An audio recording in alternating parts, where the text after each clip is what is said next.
नमस्कार मेरे प्यारे साथियों, कैसे हैं आप सभी लोग। उम्मीद करता हूं काफी स्वस्थ होंगे और अपनी पढ़ाई में व्यस्त होंगे। दोस्तों, सभी एग्जाम्स की तैयारी आप लोगों की चल रही होगी और आशा करता हूं इस पढ़ाई को आप काफी अच्छे स्तर से कर रहे होंगे। इसी श्रृंखला में मैं आप लोगों के लिए आज फिर लेकर हाजिर हूं साइंस से जुड़े हुए वे प्रश्न जो रेलवे में पिछली एग्जाम्स में पूछे जा चुके हैं। हम डिस्कस कर रहे हैं सभी पीवाई के क्वेश्चंस को और इस पीवाई की क्वेश्चंस की श्रृंखला के टोटल में प्रैक्टिस सेट 17 आप लोगों को पढ़ा चुका हूं। आज मैं आप लोगों के लिए लेकर आ रहा हूं प्रैक्टिस सेट 18 को और इस सेशन में हम लोग फिर टॉप 20 क्वेश्चन को डिस्कस करने वाले हैं आपके साथ। तो आप लोग सभी लोग ज्यादा से ज्यादा वीडियो को शेयर कर दीजिए। हम लोग शुरुआत कर लेते हैं आज के टॉप 20 क्वेश्चंस की। नोट्स आप लोग प्रॉपर बनाते चलिएगा और समय रहते हुए आप इन्हें रिकॉल भी जरूर करें। मैं आप लोगों को यहां से एक दावा कर सकता हूं कि सभी आने वाली परीक्षाओं में इससे जुड़े हुए प्रश्न आप लोगों को देखने को इस सेशन से जरूर मिलेंगे। तो चलिए दोस्तों, बिना देर किए हम लोग शुरू कर लेते हैं आज का एक महत्वपूर्ण सेशन। अब इसके टॉप 20 क्वेश्चन में बायोलॉजी, फिजिक्स और केमिस्ट्री के हम लोग मिक्स क्वेश्चन को देख रहे हैं और सभी पीवाई के क्वेश्चन होंगे जो रेलवे ने 2021, 22 और 20 में पूछे जा चुके हैं रेलवे के द्वारा। चलिए, तो आज की श्रृंखला का पहला क्वेश्चन जो बायोलॉजी से रिलेटेड है आप लोगों के सामने देख के रखा है, जो ग्रुप डी में आ चुका क्वेश्चन है। चलिए इसको हम लोग टारगेट कर लेते हैं। पहला प्रश्न जो काफी अच्छे लेवल पर देखने को मिल रहा है मुझे कि प्राकेंद्र की कोशिका या फिर इसको हम लोग प्रोकैरियोटिक सेल्स के नाम से भी जानते हैं। सभी ने प्रोकैरियोटिक सेल के नाम बारे में जरूर सुना है। प्रोकैरियोटिक कोशिका क्या होती है, चलिए इसको हम लोग समझ लेते हैं। तो यहां पर दिया गया कि प्रोकैरियोटिक की कुछ विशेषताओं का उल्लेख नीचे किया गया है। तो नीचे दिए गए विकल्पों में से गलत विकल्प का आप लोगों को क्या करना है, चयन करना है कि इनमें से कौन प्रोकैरियोटिक कोशिका की विशेषता नहीं है, आप लोगों को बताना है। तो दोस्तों, सबसे पहले हम लोग शुरुआत कर लेते हैं कि प्रोकैरियोटिक सेल्स होती क्या है। तो अगर हम लोग प्रोकैरियोटिक सेल्स की बात करें तो एक प्रोकैरियोटिक कोशिका में अगर हम लोग डिस्कस करें तो बहुत सारी चीजें आप लोगों को देखने को मिलेगी। चलिए प्रोकैरियोटिक सेल्स को हम लोग समझ लेते हैं। कुछ बातें जो आप लोगों को समझ में आनी चाहिए। प्रोकैरियोटिक कोशिका क्या होती है, प्रोकैरियोटिक कोशिका किसे कहते हैं। देखिए, प्रोकैरियोटिक कोशिका का मतलब होगा अति प्राचीन कोशिका। इसे हम प्रिमिटिव सेल्स के नाम से भी जानते हैं या प्राचीन कोशिका। यह वह कोशिका होती है जो निम्न स्तर के जीवों में आज भी पाई जाती है। जैसे आप लोग अगर कुछ बैक्टीरिया की हम लोग बात करें तो वहां ये देखने को मिलेगी, साइनोबैक्टीरिया में देखने को मिलेगी। अब आप मुझे बताइए कि प्रोकैरियोटिक और यूकैरियोटिक सेल्स में क्या डिफरेंट होता है। तो हम लोग देखेंगे कि जो यूकैरियोटिक सेल्स होती है वो काफी डेवलप सेल मानी जाती है। वही अगर जो प्रोकैरियोटिक सेल होती है तो वो एक नॉन डेवलप सेल मानी जाती है, क्योंकि एक डेवलप सेल होने के लिए काफी चीजों का होना बहुत ज्यादा आवश्यक होता है। वैसे इसी सेल में अगर हम लोग देखें तो केंद्रक नहीं पाया जाता था, यानी कि केंद्रक का क्या पाया जाता था, अभाव पाया जाता था। केंद्रक झिल्ली यहां पर नहीं बनी होती थी और केंद्रक झिल्ली का भी यहां पर आप अभाव बोल सकते हैं।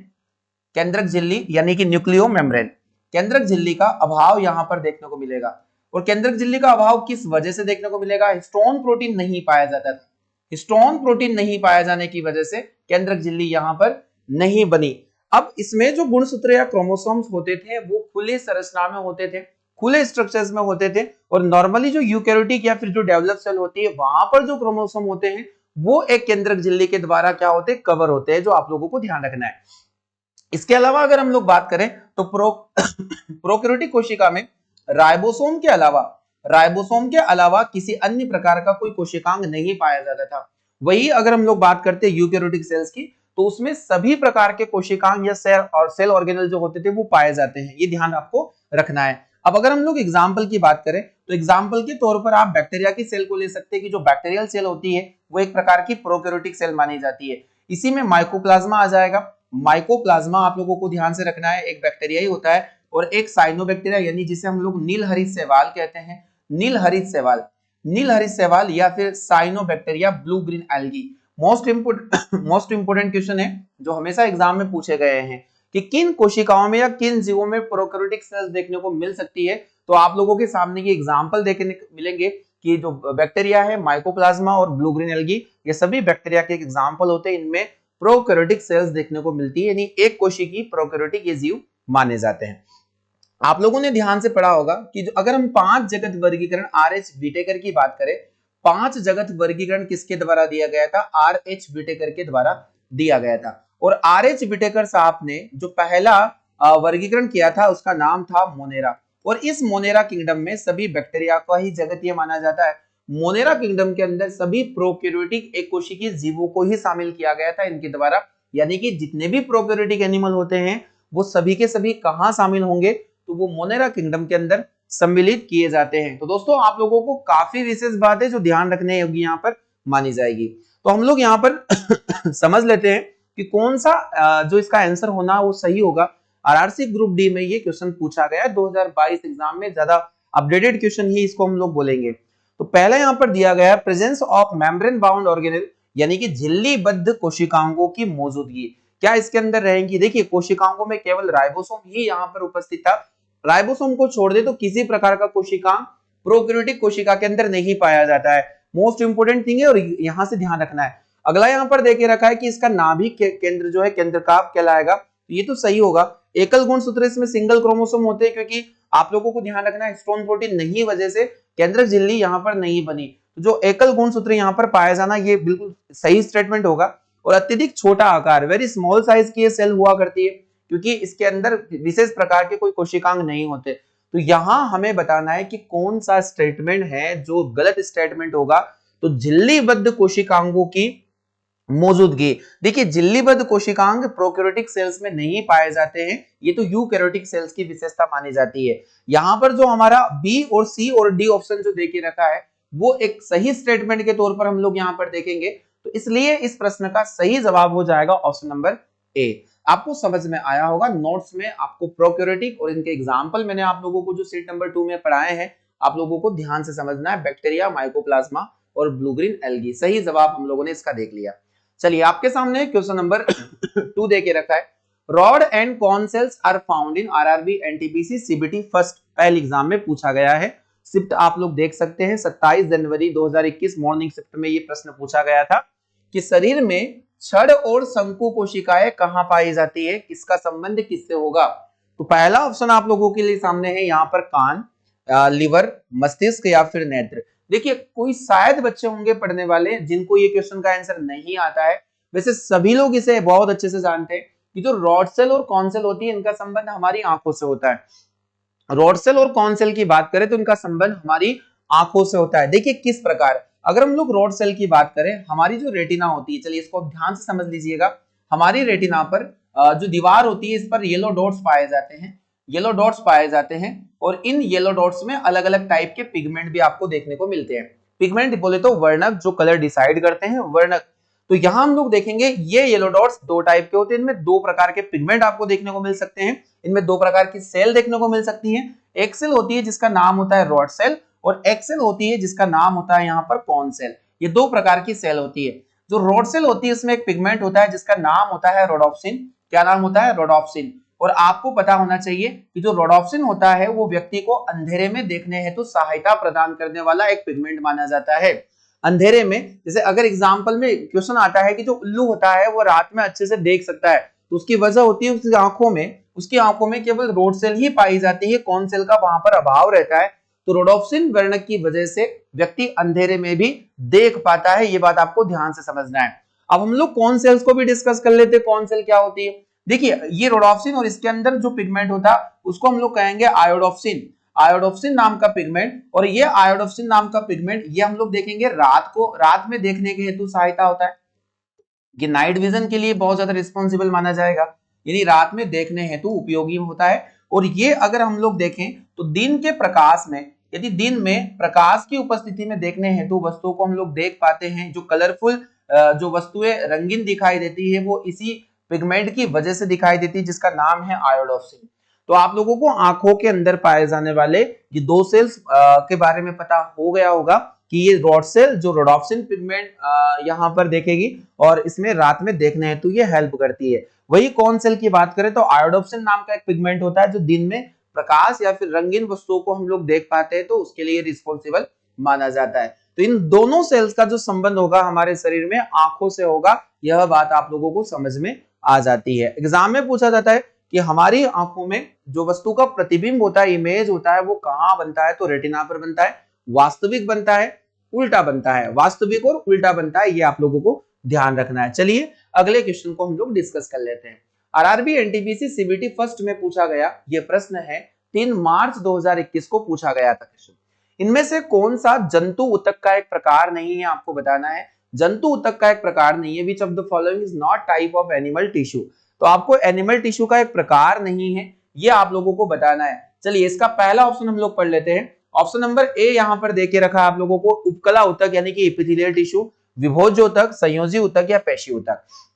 देखिए जंतु ऊतक का एक प्रकार आपको नहीं बताना। अगर हम लोग जंतुओं की बात करें तो 4 प्रकार के ऊतक जंतुओं में पाए जाते हैं। There are 4 type of animal tissue. Animal tissue के 4 प्रकार होते हैं, जिसमें पहला प्रकार एनिमल में हम लोग देखेंगे उपकला ऊतक या एपिथेलियल टिश्यू। दूसरा प्रकार होता है इसमें कनेक्टिव टिश्यू यानी कि संयोजी ऊतक। तीसरा ऊतक होता है यहाँ पर पेशी ऊतक या मस्कुलर टिश्यू। और चौथा होता है यहाँ पर हृदयक या फिर यहाँ पर आप इसको देख सकते हैं, इसे हम लोग बोल देंगे तंत्रिकी ऊतक या तंत्रिका ऊतक। फोर्थ जो ऊतक होगा हमारा वो हो जाएगा तंत्रिका ऊतक या नर्व टिश्यू। तंत्रिका ऊतक या नर्व टिश्यू। देखिए 4 प्रकार के जो ऊतक हैं हमारे अंदर पाए जाते हैं। मोस्ट इंपोर्टेंट थिंग जो एग्जाम में हमेशा पूछी जाती है दोस्तों, तो आपको यहाँ पर देखना है ये जो विभोज्योतक देके रखा है यहाँ पर, या मेरिस्टेमेटिक इसको हम लोग बोलते हैं, मेरिस्टेम भी बोल सकते हैं इसे हम लोग, मेरिस्टेम टिश्यू। ये मेरिस्टेम टिश्यू कहाँ का ऊतक है? तो ये प्लांट में पाए जाने वाला एक ऊतक होता है।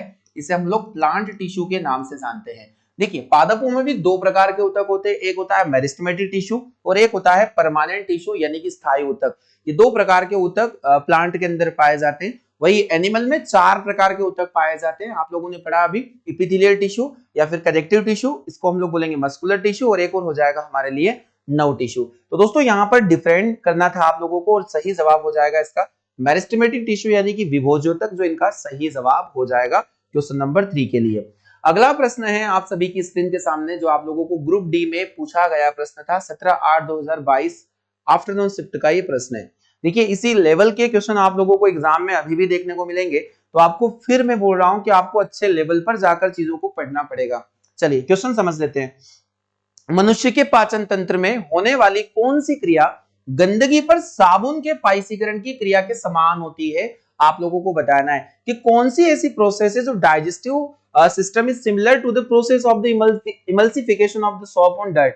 यानी जब सोप का इमल्सिफिकेशन होता है, साबुन की जो प्रक्रिया होती है इमल्सीकरण, जो गंदगी को हटाने की होती है, तो वैसे ही हमारे शरीर के अंदर ऐसी कौन सी प्रक्रिया है, मैकेनिज्म है जो इसके सिमिलर वर्क करती है? तो दोस्तों इसमें पहला ऑप्शन देके रखा है कि पित्त लवणों के द्वारा बड़ी वसा गोलिकाओं को छोटी गोलियों में विघटित करना। यानी कि जो पित्त रस होता है, जिसे हम लोग बाइल जूस के नाम से जानते हैं, ये क्या करता है? फैट को इमल्सिफाइड करता है, फैट को इमल्सिफाइड करता है। दूसरा ऑप्शन देके रखा है पित्त रस द्वारा क्षारीय माध्यम में प्रदान करना, यानी कि जो बेस नेचर होता है उसको प्रोवाइड करवाना, या फिर एंजाइमों द्वारा स्टार्च के पाचन में सहायता करना, या फिर एसिडिक मीडियम प्रोवाइड करना। देखिए लिवर का एक प्रमुख काम आप लोगों को पता होना चाहिए, जो बाइल जूस होता है यह क्या करता है? जो यकृत के द्वारा निकलने वाला पित्त रस या बाइल जूस, हरा पीला इसका कलर होता है, मोस्ट इंपोर्टेंट है, और ये बेस नेचर का होता है। 7.7 इसका पीएच वैल्यू होता है, क्योंकि यह हमारे भोजन के अम्लीय प्रभाव को नष्ट करने का कार्य करता है ना। तो आपको ये ध्यान रखना है, यहाँ पर मोस्ट इंपोर्टेंट बात मैं आप लोगों को बताने वाला हूं कि यकृत का एक काम और भी होता है, वसा का पाइसीकरण। वसा का पाइसीकरण, और वसा का पाइसीकरण यहाँ लिवर के द्वारा ही होगा। पाइसीकरण लिवर के द्वारा ही होगा, और फैटी टिश्यू के अंदर इसको स्टोर कर दिया जाता है। छोटी छोटी गोलिकाओं के रूप में वसा को तोड़ा जाता है, और हमारे अंदर जो एडिपोज टिश्यू होते हैं उनके अंदर इनको स्टोर करवा दिया जाता है। तो मुझे बताइए कि वसा का इमल्सिफिकेशन किसके द्वारा किया जाता है? तो लिवर के द्वारा किया जाता है। और लिवर में यह काम किसके द्वारा किया जाएगा? तो जो बाइल जूस निकलता है या पित्तरस जिसे हम लोग कहते हैं, उसी के द्वारा किया जाता है। तो इसका जो सही जवाब हो जाएगा वो हो जाएगा ऑप्शन नंबर ए, यानी पित्त लवणों द्वारा बड़ी वसा गोलिकाओं को छोटी गोलिकाओं में क्या करना? विघटित करना। मोस्ट इंपोर्टेंट क्वेश्चन की कैटेगरी का ये क्वेश्चन में बोलूंगा, क्योंकि ऐसे ही प्रश्न एग्जाम में पूछे गए हैं। इस तरीके से फ्रेम होगा क्वेश्चन आप लोगों के एग्जाम में। चलिए क्वेश्चन नंबर 5 आप सभी के सामने, आरआरबी जेई की एग्जाम में पूछा गया है कि हाइड्रोजन के समस्थानिक ड्यूटेरियम में क्या होता है? केमिस्ट्री से एक सीधा क्वेश्चन पूछा जाता है, हर बार आया हुआ प्रश्न माना जाता है। तो यहां पर बोला गया है कि हाइड्रोजन के समस्थानिक ड्यूटेरियम। अब देखिए हाइड्रोजन के 3 आइसोटोप्स हम लोगों ने पढ़े हैं, जिसमें पहला होता है प्रोटियम। 3 आइसोटोप्स होते हैं समस्थानिक प्रोटियम, और प्रोटियम का सिंबल होता है 1H1। वही हम लोग देखते हैं दूसरा होता है ड्यूटेरियम। ड्यूटेरियम और ड्यूटेरियम का जो सिंबल होता है 1H2, 1H2। वही अगर हम लोग थर्ड की बात करें तो ट्राइटियम यहां पर आ जाता है, ट्राइटियम, ट्राइटियम, और इसका हो जाएगा 1H3। अगर हम लोग यहाँ पर देखें तो आपसे प्रोटॉन और न्यूट्रॉन का नंबर यहाँ पर कैलकुलेट करवा रहा है, तो हम लोग देखेंगे कि यहाँ पर प्रोटियम के पास में एक क्या है, एक इलेक्ट्रॉन है, एक इलेक्ट्रॉन है, क्या एक इलेक्ट्रॉन है, और इसके पास 1 - 1 करेंगे तो न्यूट्रॉन की संख्या आ जाएगी 0। तो हमारे पास यहाँ पर ड्यूटेरियम के बारे में ही इसने सीधा क्वेश्चन दे दिया गया है, तो आपको कुछ और देखने की आवश्यकता नहीं है। परंतु यहाँ से एक प्रश्न हमेशा पूछा गया है कि किस तत्व में या हाइड्रोजन के किस आइसोटोप्स के अंदर न्यूट्रॉन की संख्या 0 होती है या फिर 0 मानी जाती है, तो आपको इसका जवाब मुझे दे देना है प्रोटियम। ड्यूटेरियम की बात करते तो ड्यूटेरियम के पास में यहाँ पर एक इलेक्ट्रॉन है, एक इलेक्ट्रॉन है। चलिए प्रोटॉन और न्यूट्रॉन की बात कर रहा है, तो यहाँ पर एक प्रोटॉन है, एक प्रोटॉन है, और साथ ही साथ आप लोग देख सकते हैं कि जब मैं परमाणु भार में से परमाणु क्रमांक को माइनस करूंगा, 2 - 1 होगा, तो हमारे पास एक न्यूट्रॉन निकल कर आ जाएगा। तो आप लोग कहोगे कि जो ड्यूटेरियम होता है उसमें 1 प्रोटॉन और 1 न्यूट्रॉन प्रेजेंट होते हैं, एक प्रोटॉन और एक न्यूट्रॉन प्रेजेंट होते हैं, तो हमारे लिए सही जवाब हो जाएगा ऑप्शन नंबर ए, एक प्रोटॉन और एक न्यूट्रॉन। देखिए बिल्कुल भी कंफ्यूज होने की आवश्यकता आप लोगों को नहीं है, क्योंकि काफी अच्छे कॉन्सेप्ट से मैं सारे क्वेश्चन को समझाने का प्रयास आप लोगों को कर रहा हूं, ताकि आप लोगों को ये सारे सेशन समझ में आ जाए। दोस्तों इसका सही जवाब हो जाएगा ऑप्शन ए। देखिए ड्यूटेरियम की क्रिया जब ऑक्सीजन से करवाते हैं तभी ड्यूटेरियम ऑक्साइड का निर्माण होता है, और इसी को हम लोग भारी जल के नाम से भी जानते हैं। अब आपको आने वाले एग्जाम में भारी जल जरूर देखने को मिलेगा कि जो हैवी वाटर होता है जिसका फॉर्मूला होता है Da2O, और इसे ही हम लोग एग्जाम ने कई बार इसे गुरुजल के नाम से भी पूछा है, तो गुरुजल किसे कहेंगे, D2O को। ड्यूटेरियम ऑक्साइड की जो यूरे वॉसबर्न के द्वारा खोजा गया ये लिक्विड है। तो आप लोगों को ध्यान से समझना है, मोस्ट इंपोर्टेंट क्वेश्चन ये माना जाएगा। चलिए अगला क्वेश्चन देख लेते हैं। क्वेश्चन नंबर 6 है, प्रबल क्षार और दुर्बल अम्ल के मिश्रण वाले लवण का पीएच मान कितना होता है, आपको बताना है। प्रबल क्षार इसका मतलब क्या होगा, प्रबल क्षार यानी 7 के ऊपर, 7 से ऊपर जिसका पीएच वैल्यू होता है, और दुर्बल अम्ल यानी कि 6 और 7 के बीच में, 6 और 7 के बीच में, क्योंकि अगर हम 0 या 1 और 2 को देखेंगे तो ये प्रबल अम्ल की कैटेगरी वाले एसिड माने जाएंगे। तो प्रबल क्षार और दुर्बल अम्ल के मिश्रण वाले लवण का पीएच मान कितना होता है, आपको बताना है। तो प्रबल क्षार यानी कि इसका मान पीएच 7 से कम होगा, 7 से कम नहीं हो सकता, ये प्रबल अम्ल हो जाएगा। 0 के बराबर भी नहीं होगा क्योंकि ये तो स्ट्रॉन्ग एसिड की निशानी, और सांद्र HCl हाइड्रोक्लोरिक एसिड का जो पीएच वैल्यू होता है वह 0 होता है, आपको ध्यान रखना है। और इसका पीएच मान 7 के बराबर भी नहीं होना, और इसका पीएच मान 7 से अधिक होगा। बिल्कुल सही जवाब हो जाएगा ऑप्शन नंबर डी हमारे लिए। प्रबल क्षार और दुर्बल अम्ल के केसेस में आप लोगों को ध्यान रखना है। अब आपको पता होना चाहिए कि दुर्बल अम्ल यानी कि H+ सांद्रता का कम आयन देना, H+ कम प्रोवाइड करना और OH ज्यादा प्रोवाइड करना, यह प्रबल क्षार और दुर्बल अम्ल की निशानी मानी जाती है। चलिए वैसे ही एसिड और बेस से लेकर एक और क्वेश्चन जो हर बार एग्जाम में आया है, आरआरसी ग्रुप डी में पूछा गया प्रश्न, 2022 इवनिंग शिफ्ट में आया हुआ क्वेश्चन है। सारे अपडेटेड प्रश्न हैं जो मैं आप लोगों के लिए लेकर आ रहा हूं, तो आप लोग बहुत अच्छे से सेशन को थोड़ा सा प्यार दे अपना, और ज्यादा से ज्यादा दोस्तों के साथ में शेयर जरूर करें, और सेशन को लाइक नहीं किया है अगर भूल गए तो लाइक जरूर करें। चलिए क्वेश्चन पढ़ लेते हैं। लाल पत्ता गोभी या रेड कैबेज एक प्राकृतिक सूचक है। इंडिकेटर आप लोगों ने पढ़े होंगे, इंडिकेटर जैसे लिटमस एक इंडिकेटर होता है, नेचुरल इंडिकेटर होता है जो अम्ल और क्षार होने की सूचना हमें देता है।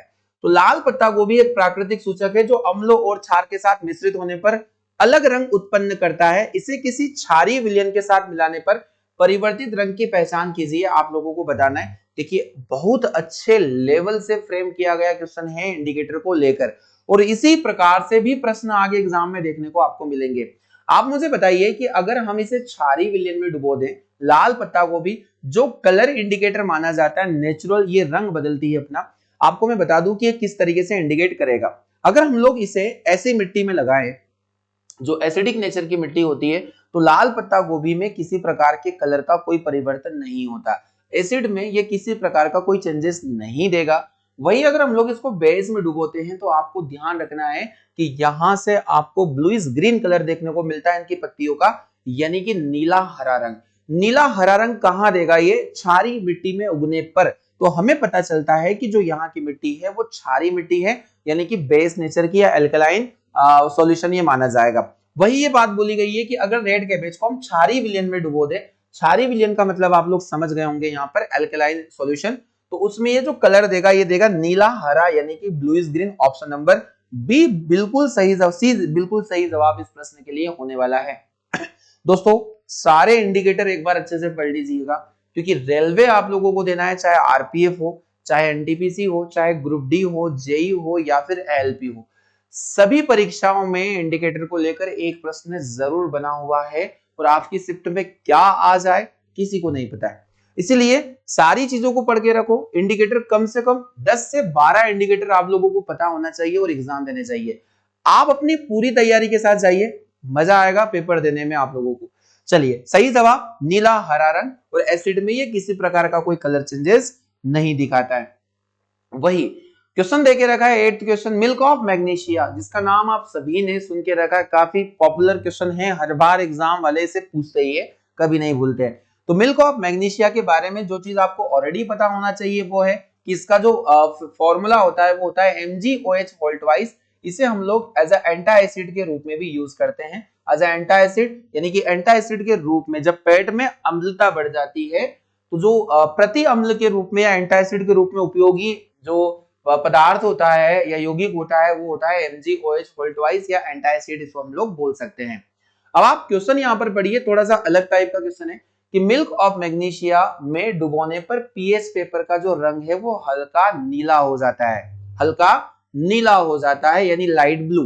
यह दर्शाता है कि मिल्क ऑफ मैग्नीशिया क्या है, बताना है मिल्क ऑफ मैग्नीशिया क्या है। देखिए आप सभी ने पढ़ा है कि अगर जो हम एसिड की बात करते तो एसिड क्या करते हैं, नीले को, ब्लू को ये टर्न करेंगे रेड में, यानी कि नीले को लाल में टर्न करते हैं। वही अगर मैं बेस की बात करूं या अल्कलाइन की बात करें तो ये क्या करते हैं, लाल को नीले में बदल रहे हैं। और यहाँ पर आप लोगों को देखने को मिल रहा है कि अगर मिल्क ऑफ मैग्नीशिया में हमने डुबोया और यह हल्का नीला हो गया, हल्का नीला हो गया, डीप ब्लू नहीं हुआ, लाइट ब्लू हुआ, तो हम लोग ये बोलेंगे कि यह एक प्रकार का वीक बेस होगा, क्योंकि ये काम तो बेस का ही होता है ना, लाल को नीले में बदलना, लाल को नीले में बदलने का काम। अगर ये डीप ब्लू हो रहा है तो आप बोलोगे प्रबल क्षार है, और अगर ये लाइट ब्लू हो रहा है तो आप कहोगे कि ये दुर्बल क्षार है।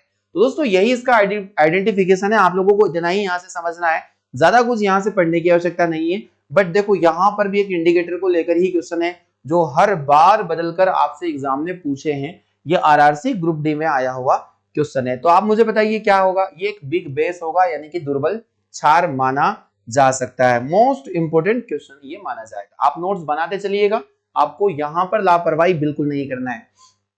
चलिए सीबीटी 2 में आया हुआ प्रश्न है, केमिस्ट्री से क्या पूछा गया है, जल्दी से इसको हम पढ़ लेते हैं। साधारण नमक का आणविक भार लगभग कितना होता है, मोस्ट इंपोर्टेंट क्वेश्चन है, यानी कि approximate molecular weight of common salt. देखिए बहुत ही इजी प्रश्न भी ये माना जाएगा। साधारण नमक की अगर हम लोग बात करें तो इसका केमिकल फॉर्मूला हो जाएगा NaCl। NaCl इसका केमिकल फॉर्मूला माना जाता है। अब हम लोग देख रहे हैं कि NaCl में आणविक भार कितना होता है, आणविक भार को हम लोग निकाल लेते हैं। तो दोस्तों यहाँ पर देखना है कि आप लोगों को इनके अणुभार को जोड़ना है, यानी एटॉमिक मास को ऐड कर देना है, केवल इसके अलावा कुछ नहीं करना है। ऑप्शन आप लोगों के सामने यहाँ पर गिवन है। पहला ऑप्शन देके रखा है यहाँ पर 14 ग्राम पर मोल, 14 ग्राम, 28 ग्राम, 117 ग्राम और एक 58 ग्राम भी यहाँ पर देखने को आप लोगों को मिल रहा है। तो सबसे पहले हम लोग देखते हैं कि जो सोडियम होता है इसका एटॉमिक नंबर होता है 11 और इसका एटॉमिक मास होता है 23। एटॉमिक मास हो जाएगा 23। वही हम लोग अगर क्लोरीन की बात करते तो इसका एटॉमिक नंबर 17 होता है, वही एटॉमिक मास की अगर हम बात करें तो अप्रोक्सीमेट 35 होगा। अब हम लोग देखेंगे इन दोनों को अगर हम लोगों ने ऐड कर दिया तो यहां से वैल्यू हमारे पास निकल कर आ रहा है लगभग 58। क्या हम लोग देख लेते हैं, या तो 58 होगा या फिर 58 के आसपास हम लोग देख रहे हैं। तो ऑप्शन नंबर डी आप लोग देख रहे हो 58 ग्राम पर मोल, जो यहाँ पर सीधा 58 देके रखा है। सही जवाब इस प्रश्न का हो जाएगा 58 ग्राम। मोस्ट इंपोर्टेंट क्वेश्चन है, किसी भी चीज के लिए पूछा जाए। चलिए मुझे आप बताइएगा HNO3 में HNO3 का अणुभार मुझे आप लोगों को कमेंट बॉक्स में जाके बताना है। नाइट्रिक एसिड का अणुभार कितना होता है, जल्दी से मुझे कमेंट बॉक्स में जाकर इसका जवाब आपको अच्छे से देना है। चलिए अगले प्रश्न को हम लोग करते हैं डिस्कस। आपसे पूछा गया है क्वेश्चन नंबर 10 है, फलों में मिठास, फलों को मिठास प्रदान करने के लिए किस प्रकार की शर्करा जिम्मेदार होती है, आपको ये बताना है। Which type of sugar is responsible for providing sweetness of fruit, यानी कि जो फल मीठे होने के पीछे प्रमुख कारण बताना है। बहुत ही इजी टाइप का प्रश्न है, वन लाइन फैक्ट में क्वेश्चन पूछा जाता है, सभी लोग इसको पढ़ चुके हैं कि जो फल मीठे होते हैं वो फ्रक्टोज की वजह से होते हैं, यानी ऑप्शन नंबर सी, फ्रक्टोज की वजह से फल मीठे होते हैं। आप लोगों को यहां से मैं एक हिंट दूंगा कि एग्जाम में क्या पूछा जा सकता है। तो आप लोग सबसे पहले क्या कीजिएगा कि पूरे कार्बोहाइड्रेट का एक टॉपिक उठा लीजिए, न्यूट्रिशन बहुत अच्छे से पढ़ लीजिए, और कार्बोहाइड्रेट में जितने भी प्रकार आप लोगों को पढ़ाए गए कि मोनोसेकेराइड कार्बोहाइड्रेट होता है, और मोनोसेकेराइड में कितने सारे कार्बोहाइड्रेट आते हैं आपको उनके नेम पता होना चाहिए। वही फिर ओलिगोसेकेराइड या फिर आता है डाइसेकेराइड कार्बोहाइड्रेट, तो डाइसेकेराइड के नेम भी आपको पता होना चाहिए। और थर्ड नंबर पर आ जाता है यहाँ पर पॉलीसेकेराइड, पॉलीसेकेराइड कार्बोहाइड्रेट, और इनके भी नेम आप लोगों को पता होने ही चाहिए, और इनसे पता होना चाहिए कि ये कौन कौन से एग्जाम्पल है जो मोनोसेकेराइड, ओलिगोसेकेराइड या डाइसेकेराइड और पॉलीसेकेराइड के अंतर्गत आते हैं। तो दोस्तों हमारे पास यहाँ पर जो फ्रक्टोज देके रखा है, तो फ्रक्टोज एक प्रकार का मोनोसेकेराइड ये होता है। देखिए मैं यहाँ पर आप लोगों को सेपरेट करवा देता हूँ, ये एक प्रकार का मोनोसेकेराइड कार्बोहाइड्रेट है, और फ्रक्टोज सबसे मीठी प्राकृतिक शर्करा भी माना जाता है। ये स्टेटमेंट मैं लिख नहीं रहा हूं, आपको अपने नोट्स में इन्वॉल्व करना है। सबसे मीठी प्राकृतिक शर्करा फ्रक्टोज ही है। और फ्रक्टोज कहां कहां देखने को मिलता है, तो फलों को मीठा बनाने में फ्रक्टोज का इस्तेमाल किया जाता है। इसका फॉर्मूला C6H12O6 यानी ग्लूकोज के समान ही होता है। फ्रक्टोज का फॉर्मूला C6H12O6 ही होगा, यह आपको ध्यान रखना है। दूसरी बात, जो हनी शुगर होता है यानी कि मधुमक्खी शहद में कौन सी शर्करा पाई जाती है जिसकी वजह से इतना मीठापन शहद में होता है, तो इसका सही जवाब भी आप लोगों को देना है। सही जवाब हो जाएगा फ्रक्टोज, है ना। हनी शुगर क्या हो जाएगा, फ्रक्टोज हो जाएगा। मोस्ट इंपोर्टेंट ये क्वेश्चन माना जाएगा। वही हम लोग अगर लैक्टोज की बात करें, तो लैक्टोज एक डाइसेकेराइड शर्करा मानी जाती है। लैक्टोज डाइसेकेराइड शर्करा मानी जाती है किस किस से, यह ग्लूकोज प्लस गैलेक्टोज से मिलकर बनती है। ग्लूकोज प्लस गैलेक्टोज से मिलकर ये बनती है, और दूध में मीठापन लैक्टोज की वजह से आता है। सबसे कम मीठी प्राकृतिक शर्करा लैक्टोज को ही माने जाएगा, यानी कि इसे हम सबसे कम मीठी प्राकृतिक शर्करा बोलेंगे, और सबसे अधिक मीठी प्राकृतिक शर्करा फ्रक्टोज होगी। माल्टोज आपको ध्यान रखना है, यह भी एक डाइसेकेराइड शर्करा है, क्योंकि इसमें दो मोनोसेकेराइड में ले रहा हूं। ग्लूकोज प्लस ग्लूकोज के मिलने से माल्टोज बनता है। अंकुरित अनाज में यानी कि मॉल्ट शुगर कहां पाई जाती है, जो जर्मिनेट सीड होता है, अंकुरित अनाज होता है, उसी के अंदर आपको माल्टोज देखने को मिल सकता है।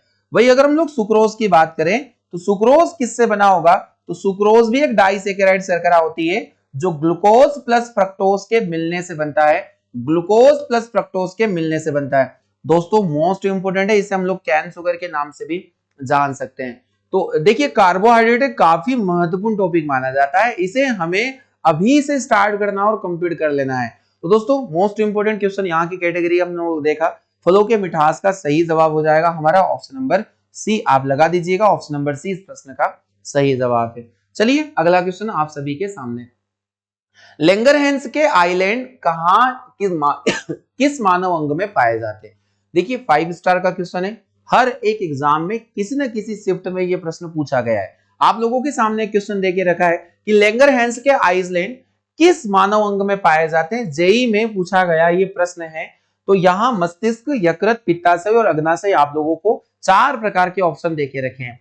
देखिए लैंगरहैंस के द्वीप, जब हम लोग आमाशय के पास आते हैं, तो आमाशय जे शेप का एक ऑर्गन होता है, और यही एक पीले रंग की, हल्के पीले रंग की एक मिश्रित ग्रंथि पाई जाती है। और इस मिश्रित ग्रंथि में स्ट्रक्चरल अगर हम लोग देखें तो ऐसे लैंड पाए जाते हैं, आइलैंड पाए जाते हैं, और इन्हीं को हम लोग आइलैंड यानी आइलैंड ऑफ लैंगरहैंस या लैंगरहैंस के द्वीप कहते हैं। और लैंगरहैंस के द्वीप किस ग्रंथि में है, तो मैं आपको बता दूं यह अग्न्याशय या फिर इसे हम लोग पैंक्रियास ग्रंथि में कह सकते हैं। शरीर की एकमात्र मिश्रित ग्रंथि जो हमारे शरीर में पाई जाती है, और यहां से बीटा सेल से इंसुलिन निकलता है, जिसकी कमी की वजह से डायबिटीज या फिर मधुमेह नामक रोग हो जाता है। तो दोस्तों आप लोगों को यहाँ पर बताना था कि यह किससे संबंधित है, तो लैंगरहैंस के आइलैंड जो है यह स्टोमक नहीं आएगा, पैंक्रियाज यहाँ पर आएगा। तो हिंदी नाम इसका सही देके रखा, आप इसको यहाँ कट करके पैंक्रियाज लिख दीजिएगा। पैंक्रियाज यानी कि अग्नाशय इसका सही जवाब हो जाएगा। चलिए दोस्तों अगला क्वेश्चन हम लोग देख लेते हैं। इनमें से गलत कथन की पहचान आपको करना है। Identify the wrong statement from the following. Group D exam में आया हुआ है 2022 क्वेश्चन में। तो पहला स्टेटमेंट हम लोग पढ़ लेते हैं। यहाँ पर देखिए थोड़ा स्पेस का प्रॉब्लम होता है, इसलिए मैं जो इनके इंग्लिश टर्म होते हैं थोड़े से नहीं लेता हूं, पर हाँ मैं इनको जरूर समझा दूंगा आप लोगों को कि यहाँ पर क्या पूछा गया है। पहला ऑप्शन हम लोग पढ़ लेते हैं, रॉन्ग स्टेटमेंट को पहचानना है। सूरजमुखी यानी सनफ्लावर आप लोगों ने देखा होगा, सनफ्लावर का पौधा एक प्रकाशानुवर्तन। अच्छा, प्रकाशानुवर्तन होता है फोटोट्रॉपिज्म। फोटोट्रॉपिज्म और फोटोट्रॉपिज्म मैकेनिज्म क्या होता है कि आपने देखा होगा पौधों के कुछ भाग ऐसे होते हैं जो प्रकाश की ओर गति करते हैं। अगर आपने एक बीज को मिट्टी के अंदर डाला है तो बीज के अंदर से एक भाग ऐसा होगा जो आगे चलकर तना बनेगा, वह हमेशा प्रकाश की ओर ही गति करता है। और जड़ वाला भाग हमेशा गुरुत्वाकर्षण बल की दिशा में ही गति करता है, तो उसे हम लोग कहते हैं जियोट्रोपिज्म। जो लाइट की तरफ बढ़ेगा उसे हम लोग फोटोट्रोपिज्म कहेंगे। जो अर्थ के अंदर जाएगा या फिर ग्रेविटी के दिशा में जाएगा उसे हम लोग जियोट्रोपिज्म के नाम से जानते हैं। तो पहला स्टेटमेंट तो हमारा बिल्कुल सही है। हमें यहाँ पर गलत की पहचान करना है कि जो सनफ्लावर होता है वो प्रकाश की दिशा में ही गति करता है, क्योंकि ये फोटोट्रोपिज्म कहलाएगा। पराग नलिका यानी कि जो पोलन ट्यूब होती है और बीजांड ओव्यूल की ओर वृद्धि गुरुत्वानुवर्तन होता है। देखिए किसी प्रकार से कोई रिलेशन नहीं है इस स्टेटमेंट का। गुरुत्वानुवर्तन का मतलब होगा कि बीज के जो दो हिस्से होते हैं, अगर आप इसको इस तरीके से समझना चाहो तो एक सीड है, एक सीड का ऊपर वाला भाग और एक नीचे वाला भाग। ये वाला भाग होता है जिसको हम लोग कहते हैं प्रांकुर, प्लूमुल, और ये होता है रेडिकल जिसे हम लोग कहते हैं मूलांकुर। और ये मूलांकुर वाला भाग ये होता है गुरुत्वानुवर्ती, ये होता है गुरुत्वानुवर्ती। और गुरुत्वानुवर्ती यानी कि इसको हम लोग कहते हैं जियोट्रोपिज्म। और ये होता है प्रकाशानुवर्ती, और प्रकाशानुवर्ती यानी इसे हम लोग कहेंगे फोटोट्रोपिज्म। दोस्तों आप लोगों को ये बातें समझ में जरूर आ रही होगी मेरी। तो मूलांकुर और प्रांकुर का मतलब यहाँ पर आप लोग जान गए। तो ये जड़ की ओर गति करता है, ये प्रकाश की ओर गति करता है। अब अगर मैं इसका रीजन पूछना चाहूं तो इसके पीछे एक हार्मोनल एक्टिविटी होती है और इस हार्मोन का नाम है ऑक्सिन हार्मोन। पौधों में ये एक प्रकार का ग्रोथ प्रमोटर हार्मोन होता है ऑक्सिन हार्मोन, और इसी ऑक्सिन हार्मोन की वजह से जो बीज का वो भाग जो भूमि के ऊपर आता है और जो आगे चलकर एक वेल डेवलप्ड स्टेम को मॉडिफाई करेगा, एक तना बनाएगा, तो वह किससे होगा, तो वो ऑक्सिन हार्मोन की वजह से ही ऐसा होता है। दोस्तों आप लोगों को ये समझ में आया। थर्ड ऑप्शन पढ़ लेते हैं हम लोग। जड़ों के भूमि के नीचे की ओर बढ़ने की प्रवृत्ति गुरुत्वानुवर्तन, बिल्कुल सही स्टेटमेंट है।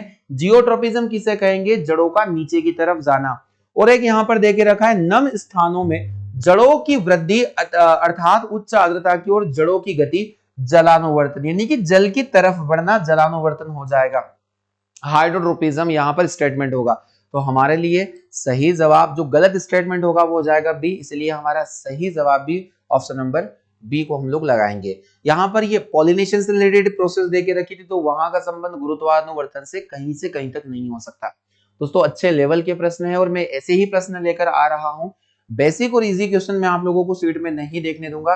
वजह है कि वो आप लोग वैसे ही कर लेते हो, तो उन क्वेश्चन में जहां बच्चों को प्रॉब्लम आता है मैं उन क्वेश्चन को आप लोगों को सॉल्व करवा रहा हूँ। चलिए एक क्वेश्चन है जो बहुत ही अच्छा प्रश्न देखने को मिल रहा है, आरआरबी एनटीपीसी सीबीटी फर्स्ट में आया हुआ क्वेश्चन है, 2021 में पूछा गया क्वेश्चन है। पेटियोल का एक हिस्सा है। पेटियोल क्या चीज है आप बताइए मुझे। सोचिए, कई बार आप लोगों को सोचना पड़ेगा। कई बार हम लोग हिंदी टर्म पढ़ लेते हैं और इंग्लिश टर्म नहीं पढ़ते हैं, और इंग्लिश टर्म ही आपको हुबहू दे दिए जाते हैं। और हिंदी टर्म में हिंदी से पढ़ने वाले बच्चे इसको इजीली सोल्व कर पाते अगर ये हिंदी में होता तो। पर आपको बताना है कि पेटियोल का हिस्सा क्या पक्षी से संबंधित है, पशु से, या वृक्ष से, या फिर मनुष्य। चलिए पेटियोल समझ लीजिए। मान लीजिए एक प्लांट की ये ब्रांच है और इस ब्रांच से यहाँ पर एक छोटी सी टहनी जाती है और यहाँ से जो लीफ है वो जुड़ी रहती है। आपने देखा होगा कि लीफ का ये भाग जो इस वाले भाग से जुड़ा हुआ है इसे हम लोग कहते हैं पुष्प व्रंत। क्या कहेंगे, पुष्प व्रंत। यानी कि इसको हम लोग ये भी बोल सकते हैं, ये जो डंठल होता है इसे ही हम लोग पेटियोल के नाम से जानते हैं। पेटियोल के नाम से इसे हम लोग जानते हैं। तो मुझे बताओ ये पेटियोल का संबंध किससे है, तो ये होगा वृक्ष से। ऑप्शन नंबर सी इसका सही जवाब होगा। पत्ती जिस तरह से जुड़ी होती है उसे ही हम लोग पेटियोल कहेंगे। तो ये भाग आप लोगों ने सभी ने देखा है और बहुत अच्छे से ये क्वेश्चन आप लोगों को समझ में भी आ गया होगा। चलिए क्वेश्चन नंबर 14 की ओर चलते हैं। तीव्र परिवर्तनों में होने वाले रेशम के कीड़े, आप लोगों से देखिए यहाँ पर बायोलॉजी के ही क्वेश्चन ये है, CBT 2 का ये प्रश्न है, 2022 सितंबर 2 में पूछा गया क्वेश्चन है। क्या पूछा जा रहा है कि तीव्र परिवर्तनों में से होने वाले रेशम के कीड़े। अब आपको पता है कि रेशम सेरिकल्चर आप लोगों ने पढ़ा होगा, और बॉम्बेक्स मोराई नाम का एक इंसेक्ट होता है जो आर्थ्रोपोडा में इंसेक्टा ग्रुप से बिलोंग करता है, जो रेशम के कीट जो रेशम को उत्पादित करता है। और मेंढक के लार्वा के वयस्कों में रूपांतरण को क्या कहा जाता है? मोस्ट इंपोर्टेंट क्वेश्चन है दोस्तों। मैंने ये सारे मॉडिफिकेशन आप लोगों को पढ़ाए हैं। अब आप मुझे बताइए कि आप लोगों ने जैसे मेंढक में पढ़ा होगा कि मेंढक में पहले एग होता है, फिर फ्रोगलेट होता है। जैसे सबसे पहले मेंढक में हम बात करें अंडा, अंडे के बाद में यहाँ पर फ्रोगलेट होता है, फ्रोगलेट होता है, फिर यहाँ पर हो जाएगा टेडपोल, टेडपोल हो जाएगा, और टेडपोल के बाद में यहाँ पर एक वयस्क फ्रॉग बन जाता है। इसी प्रकार आप लोगों ने वहां भी देखा होगा, एक यहाँ पर भी देखा होगा कि यहाँ सबसे पहले एग आ जाता है, एग के बाद में क्या आ जाता है? लार्वा स्टेज आ जाता है, लार्वा स्टेज, और लार्वा के बाद आ जाता है प्यूपा स्टेज, और प्यूपा के बाद में फिर क्या बन जाता है? एक तितली या फिर एक इंसेक्ट का निर्माण यहाँ पर हो जाता है। तो आप कॉकरोच में या फिर सभी तितलियों में भी ये प्रोसेस देखने को मिल रहा है। तो यहाँ पूछा गया कि मेंढक के लार्वल स्टेज वयस्क तक और रेशम के कीड़ों का इस तरीके से चलना, बताइए ये क्या है? क्योंकि इनका निर्माण इसी तरीके से होगा कि मेंढक टेडपोल से गुजरेगा, फ्रॉगलेट से भी गुजरेगा और फ्रॉग बनेगा। तो इसे हम लोग कहते हैं मेटामॉर्फिज्म। क्या कहते हैं? मेटामॉर्फिज्म। और एक बहुत ही अच्छा प्रश्न निकल कर आ रहा है, क्या मेटामॉर्फिज्म होना या कायांतरण होना, यहाँ पर हम देख लेते हैं कायांतरण। चलिए ऑप्शन नंबर बी यहाँ पर गिवन है, मेटामॉर्फिज्म कहते हैं। आपको पता है कि यहाँ भी जीवों के अंदर एक हार्मोनल प्रक्रिया होती है, मैकेनिज्म होता है। किस हार्मोन की वजह से मेटामॉर्फिज्म होता है? तो आपको ध्यान रखना है, थायराइड से निकलने वाले थायरॉक्सिन हार्मोन की वजह से। दोस्तों ऐसे ही यूनिक क्वेश्चन है, और ये यूनिक क्वेश्चन आप लोगों को एग्जाम में देखने को मिलेंगे ही मिलेंगे। मोस्ट इंपोर्टेंट क्वेश्चन की कैटेगरी का क्वेश्चन ये माना जाता है। थायरॉक्सिन की वजह से मेटामॉर्फिज्म होता है, कायांतरण होता है, और इस प्रकार से इनकी अवस्था परिवर्तन देखने को मिल सकता है। क्वेश्चन नंबर 15 आप सभी के सामने जी का मान पूछा है, फिजिक्स का एक क्वेश्चन है। इनमें से किस जगह पर जी का मान सर्वाधिक होता है बताना है। आप लोगों के सामने ऑप्शन अलग अलग गिवन है। तो पहला ऑप्शन देखिए रखा है, माउंट एवरेस्ट पर क्या जी का मान अधिकतम होगा? कुतुब मीनार की चोटी पर, विषुवत रेखा पर, या फिर अंटार्कटिका? ये आरआरबी एनटीपीसी में पूछा गया ये प्रश्न है, आरआरबी एनटीपीसी का ये क्वेश्चन है। चलिए तो आपको बताना है मुझे कि कहां जी का मान सर्वाधिक देखने को मिल सकता है। तो दोस्तों आप लोगों ने जी को लेकर कई प्रकार के वेरिएशन पढ़े होंगे कि अर्थ की सतह से ऊपर या नीचे जाने पर जी के मान में कमी आती है। वही विषुवत रेखा पर जी का मान सबसे कम होगा, न्यूनतम होगा, और दोनों ध्रुवों पर, पृथ्वी के दोनों पोल्स पर जो जी का वैल्यू होता है वो सबसे हाईएस्ट होता है। ये भी आप लोगों को समझना है। तो हम लोग यहाँ पर देख रहे हैं, अगर हम दोनों पोल की बात करें तो पोल्स यहाँ पर, अच्छा सर्वाधिक पूछा गया तो पोल्स पर होगा, और पोल्स का हमारे पास देखे रखा अंटार्कटिका रीजन, अंटार्कटिका यानी समवेयर इन अंटार्कटिका, अंटार्कटिका में किसी भी स्थान पर जी का मान सर्वाधिक देखने को मिल सकता है। क्या दोस्तों आप लोगों को ये समझ में आ रहा है? मोस्ट इंपोर्टेंट क्वेश्चन है, रिपीटेड क्वेश्चन है, मोस्ट रिपीटेड क्वेश्चन की कैटेगरी का क्वेश्चन माना जाता है। 16 प्रश्न आप सभी के सामने कि चंद्रमा पर किसी वस्तु का भार पृथ्वी पर इसके भार का कितना गुना होगा? ये भी अच्छा प्रश्न है, सारे सिलेक्टेड क्वेश्चन आप लोगों के लिए हम लेकर आए। आपको बताना है the weight of an object of the moon और how many times is weight on the earth. आपको बताना है चंद्रमा पर किसी वस्तु का भार पृथ्वी के, देखिए चंद्रमा पर अगर एग्जाम में आता है, चंद्रमा पर अगर हम पृथ्वी की तुलना की बात करें तो वो होता है 1/6 टाइम।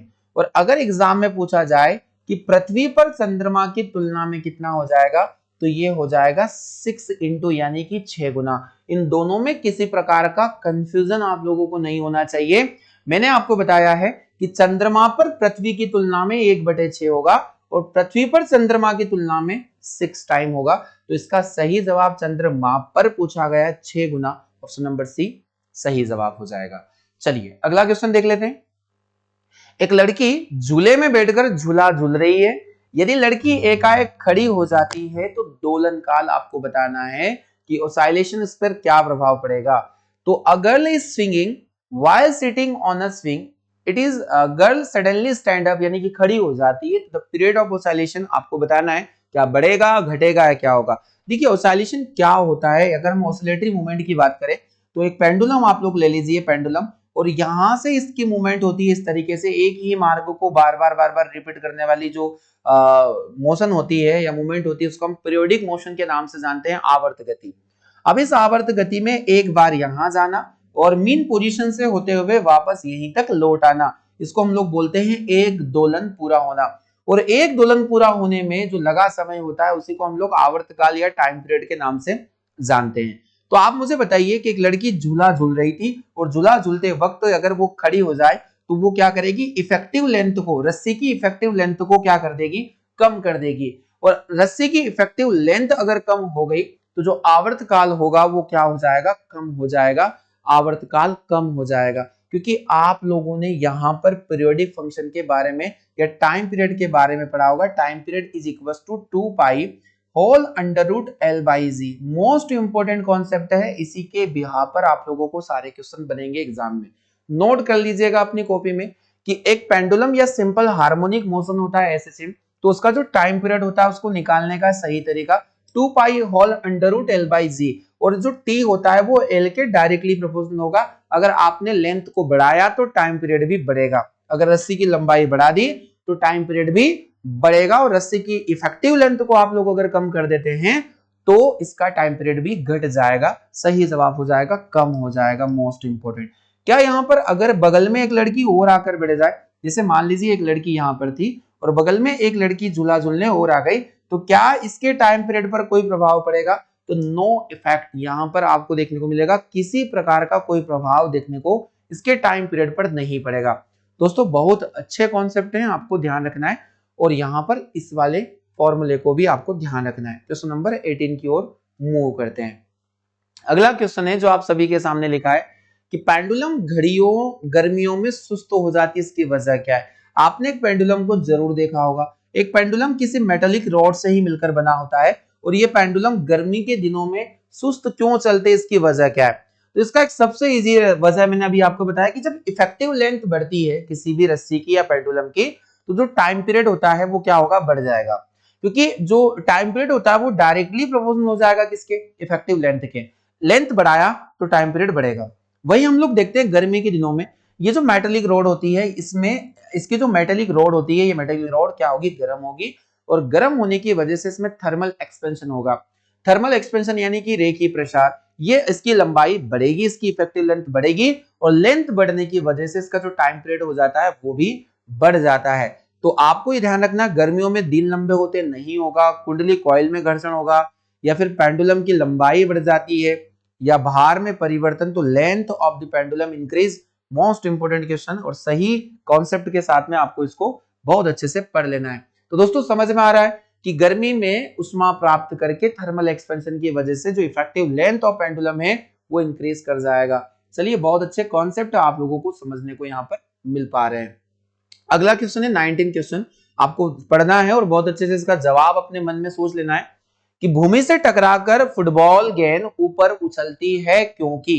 बताना है कि आपको यहां पर बताना है कि अब football ball bounce up after hitting the ground because, तो ऊपर क्यों उछलती है, तो इसका वजह यहां पर पूछा गया है कि क्या रबर की बनी होती है, क्या इस वजह से। काफी लोग इसका जवाब रबर की बनी होती देंगे, पर आपको इसका साइंटिफिक रीजन ढूंढना है यहाँ पर।